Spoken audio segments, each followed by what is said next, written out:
কোরআন বিরোধী কথা বলছে। আমাদের দেশে একজন গ্রেপ্তার হয়েছে, বাউল সম্রাট, নাম সম্ভবত আবুল সরকার। তাকে গ্রেপ্তার করা হয়েছে। তাকে কেন গ্রেপ্তার? আল্লাহ যে কইল প্রথম সৃষ্টি আমার এশ, প্রথম সৃষ্টি আবার কয় আমার আরশ, প্রথম সৃষ্টি আবার কয় নূর, প্রথম সৃষ্টি আবার কয় রূহ। আল্লাহ এক মুখে যে এত কথা কয়, আল্লাহ হলো এটার প্রতিবাদে ঢাকায় মিছিল হচ্ছে।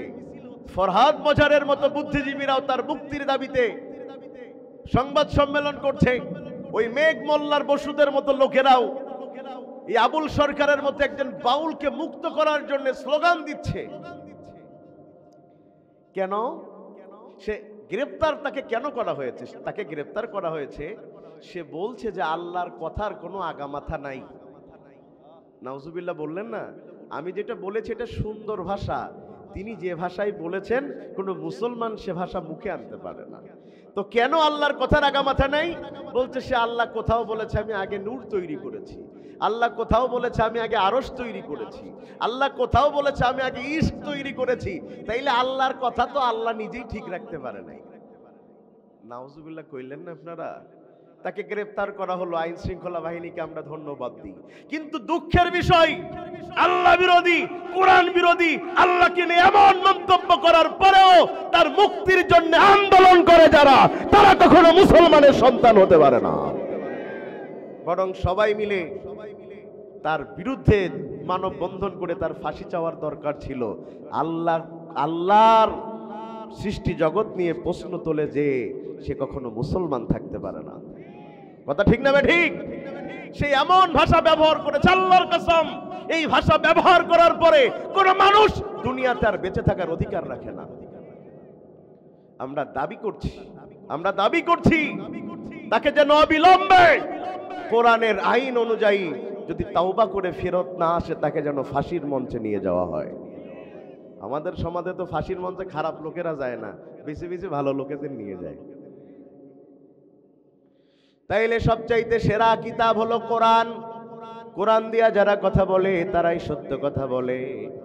হাদিসের পরের অংশে আল্লাহর হাবিব বলছেন ওমান হাকামা বিহি আদালা।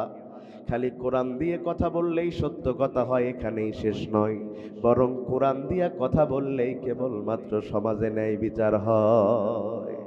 কোরআনের বিচার ন্যায় বিচার। কোরআনের বাইরে যত বিচার দেখতে যত সুন্দর হোক ওটা অন্যায় বিচার। ঠিক না ঠিক? একমাত্র কোরআনের বিচার শ্রেষ্ঠ বিচার। সেই কোরআনের 67 নম্বর সূরা, সূরার নাম হলো সূরা আল মুলক। বলেন কত নম্বর সূরা? ভাই আপনার একটু কথা বলতে হবে আমার সাথে, আলতো ফালতো কথায় কথা বলতে হবে না, আমার কথার ভিত্তিতে একটু কথা বলেন যাতে আপনাদের ঘুম না এসে যায়। একটু নিজেদের ভিতরে মত বিনিময় করি। বলেন সূরার নাম্বার কত? 67। সূরার নাম কি? সূরা আল মুলক। এই ছেলেরা এই কি করো বাবা, ঠান্ডা, কথা বলা যাবে না। সূরার নাম সূরা আল মুলক, বড় মর্যাদার সূরা। সূরা সম্পর্কে বলা হয়েছে ইন্না হাযা সূরা নাযাতুম মিনান নার। এটা এমন একটা সূরা যেটা জাহান্নামের আগুন থেকে বান্দাকে বাঁচায় দেয়। আল্লাহ রাসূলের জলিল কদর সাহাবী নাম তার আব্দুল্লাহ ইবনে আব্বাস রাদিয়াল্লাহু তাআলা আন, তিনি বলেন সূরা আল মুলক কেমন একটা মর্যাদার সূরা। যদি কোনো আল্লাহর বান্দা সকাল সন্ধ্যা সূরা আল মুলকের আমল করে মারা যায়, যদি কোনো কারণে সেই বান্দাকে আল্লাহ হাসরের দিন জাহান্নাম ফয়সালা করে দেন, এবার যখন ওই বান্দাকে জাহান্নামের দিকে নিয়ে যাওয়া হবে তখন সেখানে সূরা আল মুলক হাজির হইয়া আমার আল্লাহর সাথে ঝগড়া করে ওই বান্দাকে জাহান্নাম থেকে জান্নাতে পৌঁছায়া দেবে। সুবহানাল্লাহ, সহিহ বর্ণনা, জান্নাতে পৌঁছায়া দিবে। তো সূরা আল মুলকের আমল করবে যারা জান্নাতে যাবে তারা। এই মুলকের কয়েকটা অর্থ আছে। মুলকের একটা অর্থ হলো রাষ্ট্র, মুলকের একটা অর্থ হলো রাজত্ব, মুলকের একটা অর্থ হলো ক্ষমতা। বলেছি 1 নম্বরে রাষ্ট্র, 2 নম্বরে রাজত্ব, 3 নম্বরে ক্ষমতা। ও কলারোয়ার জ্ঞানবান মুসলমান যদি আমার ভাষা বুঝে থাকেন আমার কথার উত্তর দিয়ে বলবেন রাষ্ট্র আছে যেখানে রাজনীতি নাই সেখানে। কথা কয় না? আছে আছে তো জোরে বলেন আছে। রাষ্ট্র আছে যেখানে রাজনীতি আছে সেখানে। তাইলে রাষ্ট্র পরিচালনার জন্য যদি রাজনীতি থাকে, ও আল্লাহর বান্দারা ভালো করে বুঝেন, ওই রাষ্ট্র দিয়েছেন যিনি, ওই রাষ্ট্র পরিচালনার আইন দিয়েছেনও তিনি। সুতরাং রাষ্ট্র পরিচালনায় যদি কোনো রাজনীতি চলে, এটা কোনো মানুষের তৈরি করা রাজনীতি চলবে না, রাষ্ট্র যার আইন চলবে তার।